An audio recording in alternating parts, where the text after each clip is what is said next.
The prosecution also said that Diddy made a male escort urinate in his girlfriend's mouth. This is gonna get dark, isn't it? I mean, this is day one. What the hell is the future hold? Going nowhere, we ain't go nowhere, cause we're locked up in jail, cause it's bad boy for life. He's a terrible person. He told us, the clue was there. I'm a bad boy. We just thought he meant like a little bit of theft and stuff like that, you know? We didn't realize he meant, no, I'm literally ruining lives. He's a terrible person, but he might actually get away with this because the court case is underway and the defense have come out with an interesting way of battling this. They're like, look, we're not defending him as a person. He's a piece of shit. We know that. You know that. We know that.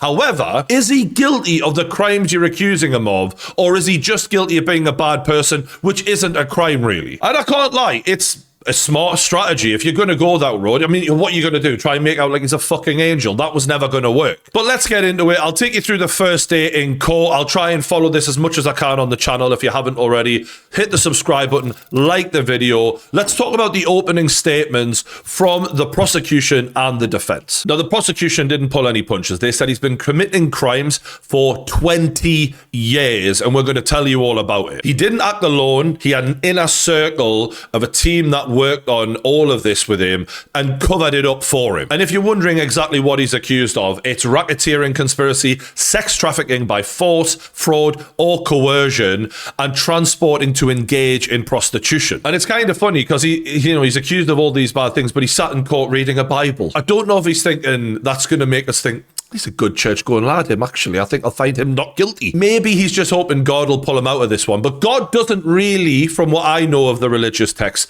agree with freak-off parties. So I wouldn't hold my breath if I was him. The prosecution also alleged that Diddy threatened to release sex tapes of his ex-girlfriend, Cassie, the big singer who we've seen the footage on the CCTV of him beating her up and all of that, of her having sex with male prostitutes in what the prosecution called the souvenirs of the most humiliating nights of her life. And the prosecution also mentioned that him and his bodyguards also kidnapped an employee, set fire to someone's car, and dangled a person off of a balcony. It's going to be a lot to get away with this, isn't it? It's a lot. Now, interestingly, Cassie Ventura is going to give evidence at this trial, and I can't fucking wait for that because this girl clearly has been through a lot. And for me, she is the one that could seal his fucking fate more than anyone else because we've seen her. The jury know you've been in this with him. You've been beaten up by him. What you're going to say is going to really feel like the truth, no matter what she says. And she's got an opportunity to get her fucking revenge like no one else here. And apparently there was a moment where Diddy at one point actually found out she was seeing another man and he went completely mental. Weirdly, he went mental because apparently he was really into that, but maybe not when it wasn't his choice who she fucked. But basically, he found her, brutally beat her, kicked her in the back, flung her around like a rag doll. These crimes, according to the prosecution, were just the tip of the iceberg. Now, the prosecution focused on Cassie quite a lot in their opening statement for obvious reasons. They mention the freak-offs and they say Cassie did her first freak-off because she wanted to make him happy. It wasn't her thing necessarily, it was all about him. And that if she didn't do that, the consequences were severe. Now, they don't really mention what those consequences were, but I think given the footage we've seen, we can all guess what those consequences would have been. They said whenever Cassie would try and run away, he would always find her and he would tell her that he would release the videos of all this fucking crazy shit that they got up to and destroy her career if she ever did leave him. And honestly, like, you know, I'm going to try and be as impartial as possible despite what we've fucking seen, but you can believe that, can't you? I mean, he beat her up. Why the fuck wouldn't he threaten her? The prosecution also said that Diddy made a male escort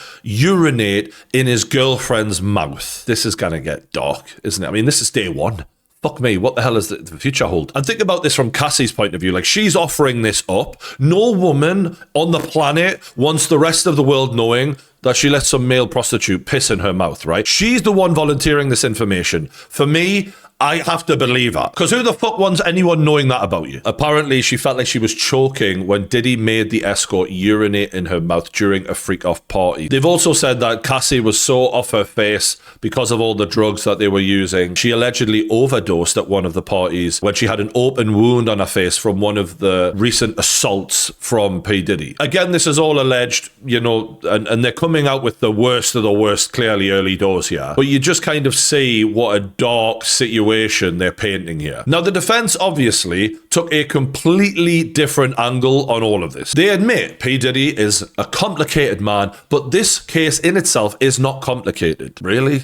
Like, is this not complicated? A billionaire rapper gets his employees to acquire loads of drugs, loads of baby oil, and male and female prostitutes to have these big, insane, wild orgies where violence has taken place. It's a whirlwind of shit. And you're telling me that's not complicated? What kind of workplace is this? However, I get why they're going with that angle, because the simpler something is, the easier to believe it is, the more it can make sense to someone in the jury. They describe P. Diddy as a charismatic and magnetic man who everyone wanted to be around. They even say you will hear why people stayed with him and why it matters. He gave people opportunities. They admit they didn't always like what he did or how he behaved, but they truly loved him. And by being with him, they were part of something special. And I get why they're taking this angle, right? Because they're playing on the human basic logic of people want to be friends with famous people. People all over the world are like that. If they bump into a famous person, they can't wait to tell them, oh, I've seen, you know, such and such, let alone being a friend of one. And not just because of the clout, but because of the things that those famous people can do for them, the doors that they can open, the money that they can give them, any of that sort of stuff. And the key there is they're trying to make this consensual across the board. They're trying to say, yes, he was a piece of shit, but people wanted to be around P. Diddy. Let's not act like people didn't want to be around him and that he was this monster that forced people to be around him. He's one of the most famous people in the world. And within hip hop especially, he was a giant, a mogul of that industry. So of course people flock to be around him. I think that's a smart strategy for them to play. Whether it'll work or not is anyone's fucking guess. But you have to make things make sense, and that part makes sense. People did want to be around him. It wasn't all him trying to control people, surely not. And they immediately try and address these sex parties by saying, you will hear about the swinger parties. They will testify about things that should never be heard in a federal courtroom, that you like to watch, etc. But you might not like that, but you are not here to judge him on his sexual preferences. And that's a real key thing that they're trying to differentiate between, of like, yeah, he was a dirty bastard, we accept that, but that's not what he's on trial for here. They then go on to say that each of the witnesses are capable, strong women who made a choice to stay with Diddy. Now, the problem with that is we've all seen a video of him beating the shit out of Cassie. At no point in that video did she look like someone who was making any choice of anything. And look, they do tackle the domestic violence issue in probably the only way, but also the smartest way they could. His lawyer said Diddy is not proud of his drug use, but he will own it. It's like as if he's got a fucking choice, mate. And they added that he has a bad temper and he is angry, he gets jealous, he gets out of control. And we will not shy away from the things that he did, but he will not own the things that he did not do. Yes, he's physical. Yes, he's a drug user. And you may know of his love of baby oil. But is that a federal crime? No. And look, that's a smart move. Obviously, if you deny everything and act like you're a fucking angel at this point, you're not going to come across as believable at any point in this case. Owning some of the accusations makes you look more authentic. And therefore, when you then deny others, it makes it look more believable to some people potentially. The issue with that is P. Diddy has a fucking history of lying. He literally said before the CCTV came out that Cassie was just on a cash grab and the claims she was making were baseless. Then the CCTV hit and all of a sudden he has to do a fucking apology on Twitter. I was fucked up. I mean, I hit rock bottom. This is a man who knows the walls are closing in on him and he's just doing anything he can to put a plug on it. No pun intended. I take full responsibility for my actions in that video. I'm disgusted. You were so disgusted that you called the girl who said that happened a liar who was just on a cash grab. This is why we can never listen to another fucking word that comes out of his mouth, man. Not when you lie to such a degree. I was disgusted then when I did it. I'm disgusted now. It's even funnier when we get to the point later in the trial where he tried to bribe the guy to make sure this never got out. I'm so disgusted. Can you make sure no one ever says this ever, please? I'm so sorry. But I'm committed to be a better man each and every day. Oh, fuck off. This sorry thing, by the way. Sorry to who? Sorry, Cassie. That is the bit that you never said. His lawyers then say, with each person who's accusing him of something here, they were all getting something, including in the case of a woman known as Jane, who's also accusing him of multiple things. Apparently, she was a willing participant in any sexual activities. The defense then suggests, why didn't you call the police if you were going through crimes with P Diddy? Because you were motivated by money. These people were probably scared to go to the police. And yeah, some of them might have been motivated by money at the same time. But just because you were motivated by money to tolerate the crimes doesn't mean the crimes didn't happen. And that, for me, is this case in a nutshell, really. Because, of course, people were only... Do you think people would have put up with P. Diddy the way he was if they weren't motivated by the money? It's the same reason R. Kelly got away with murder. It's the same reason many rich men get away with stuff. And often people do only go to the police when they realise, I'm not going to get the bag here. I'm not actually going to get anything out of this, so I might as well fucking make some accusations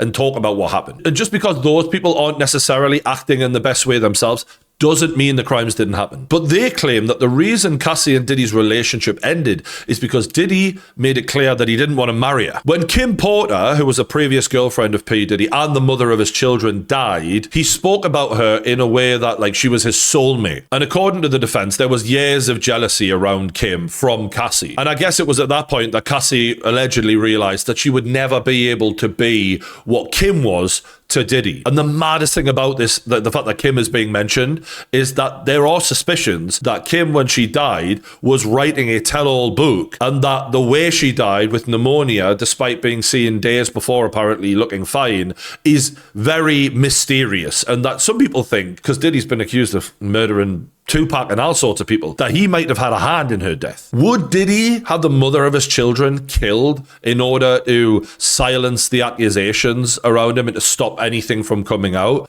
Let me know in the comments. It's fucking possible though, isn't it? But the lawyers really drove home about Cassie really wanting to be his wife. And they even say, I'll expect many witnesses will tell you she wanted to be his wife. Even she might admit to that. That's why she spent 11 years trying to become his wife. When you hear this sort of dark relationship where you're, coerced or forced into doing things that are really fucked up that you allegedly don't want to do, and then you hear 11 years that you're with him, that is definitely going to be something that the jury are like, whoa, that's a long time. It's a long time to endure something you apparently don't want to be a part of. And that's what the defense are driving at here. They want to make it look like she was into this. She wanted to be a part of it. And that is something that they can highlight as, see, 11 years. Of course she wanted to be a part of it. I'm not saying I agree with it, by the way. Don't rope me into this shit. Because obviously these arguments are completely contrasting. But the point they're going to try and make is, if she was trying to escape him the whole time, how did she not manage it in 11 years? However, it is very possible that some parts of the relationship, especially early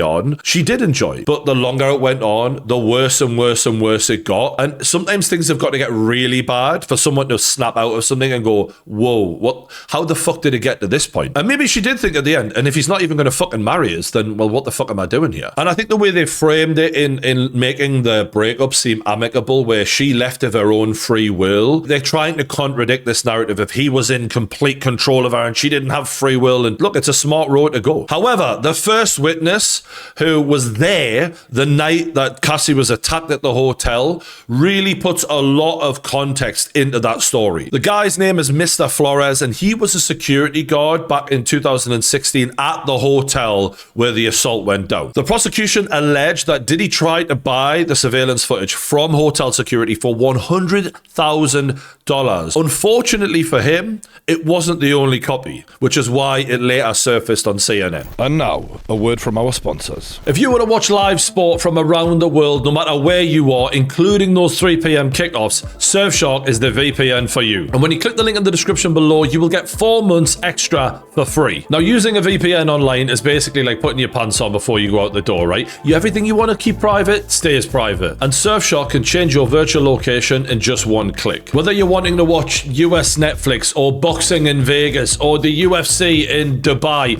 or English football at 3 p.m. on a Saturday, whatever you want, you can view it all with Surfshark. Surfshark can also mask your IP and your traffic is encrypted, so all of your personal info stays private. And you can log into all your devices with just one subscription, which is very handy. So what are you waiting for? Scan the QR code on screen now or click the link in the description below. Go to surfshark.com/Geordie and you'll get 4 extra months of Surfshark at an unbeatable price. But for now, enjoy the video. Now, Mr. Flores went into detail about his interaction with Cassie and Diddy as he was the one called up to the 6th floor about a disturbance. Mr. Flores said, as soon as I walked out, I seen a devilish stare, which would have been from P Diddy, looking at me. When I got out of the elevator, I'm looking at him, he's looking at me with no movement. He was just wearing a towel and socks, which is just so random. He said that Cassie was huddled in the corner wearing her hoodie, as we seen her in the footage, scared, surrounded by shards of a broken vase.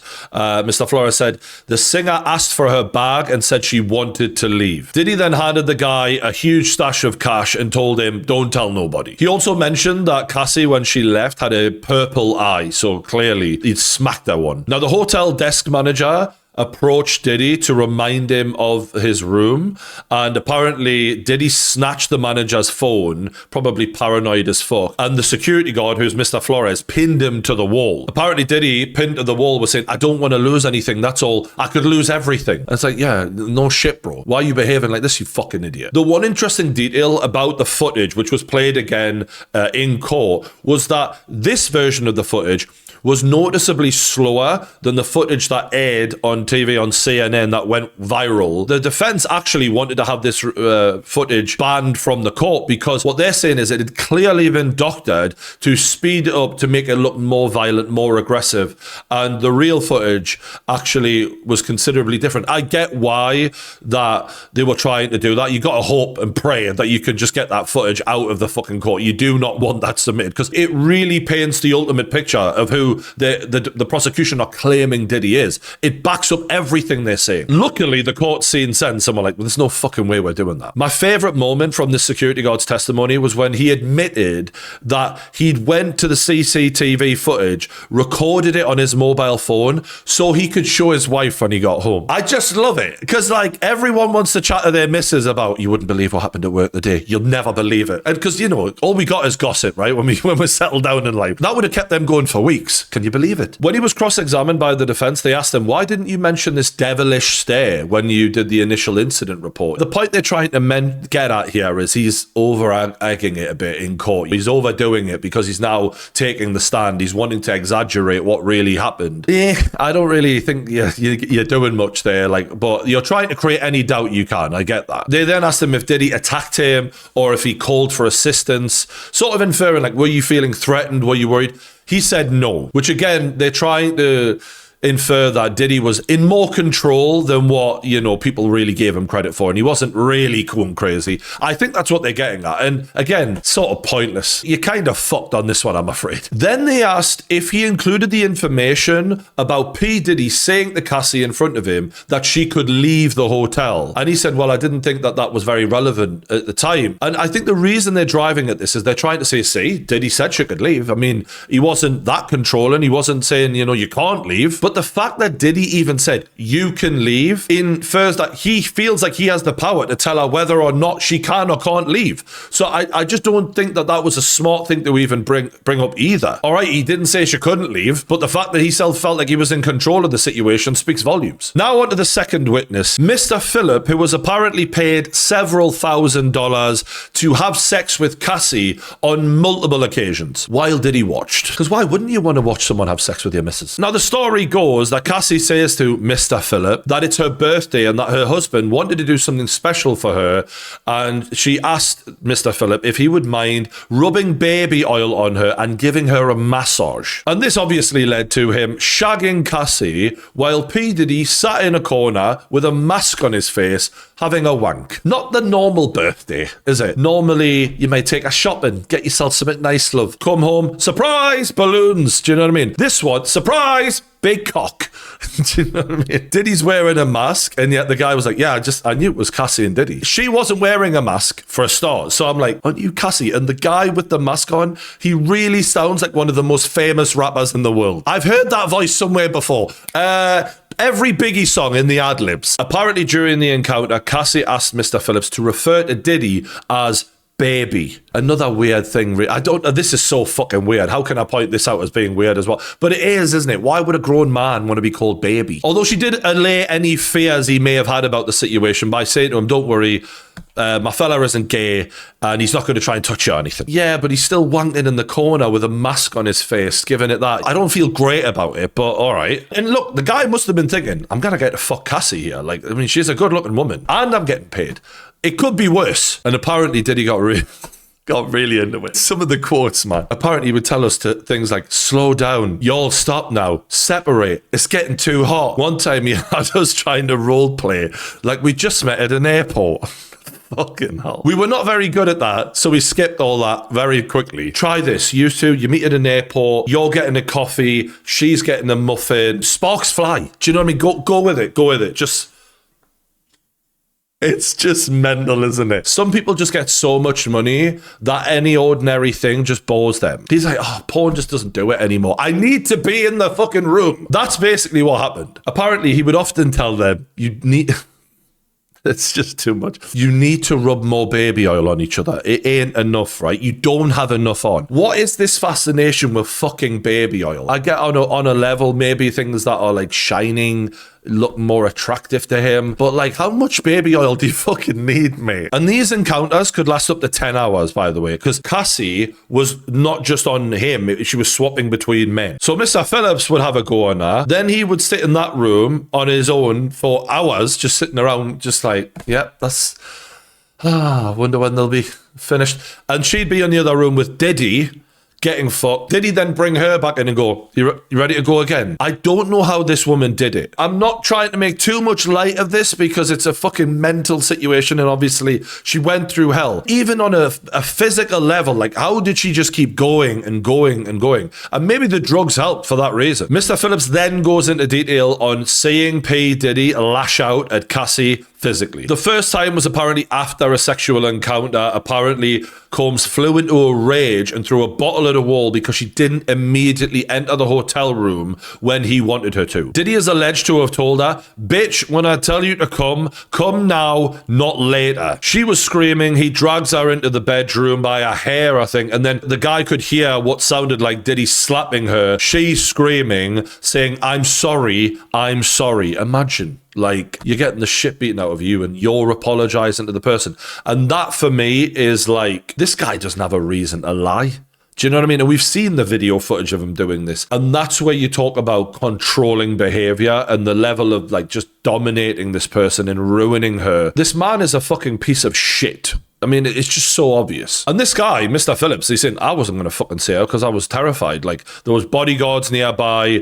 I didn't know what the fuck was going to happen to me if I spoke up. And you kind of understand why he was scared. Apparently, Diddy took his driver's license and a picture of it and went, this is for insurance. And he basically said, like, I knew I was being threatened in that moment. We know who the fuck you are, exactly who you are, if you say anything. And he said, even if I went to the police, I thought I'd still probably lose my life. Which I do kind of believe, given how, you know, mental the wealth was of P. Diddy at that moment and the level of, like, he's just beating a girl up in broad daylight in front of other people with no fucks given, security guards everywhere, probably massive men who would beat the shit out of you if you tried to interfere. I get why he didn't jump in necessarily, even though really you should. But you also shouldn't be a male prostitute, fucking this guy's wife in a weird scenario, like they say. The whole thing's a mental scenario. What did make me laugh a little bit was the way the guy sort of framed this to make himself look a bit better. He was like, well, I couldn't interfere, I couldn't protect her, I couldn't stop her. So what I did was I carried on doing these sexual encounters just to make sure she was all right. What a hero. Let me get this straight a second, bro. You were making sure she was all right while getting paid to fuck her by her abuser, didn't go to the police, knew she was getting slapped all over, but you're a fucking hero because you kept on shagging her. Again, it comes back to accountability, the lack of logic, that the mental gymnastics that people are able to do to sort of frame things to look better on them. It's been my biggest mind blower as I've gotten older. Like, it's amazing what people will convince themselves of. And you know the reason why?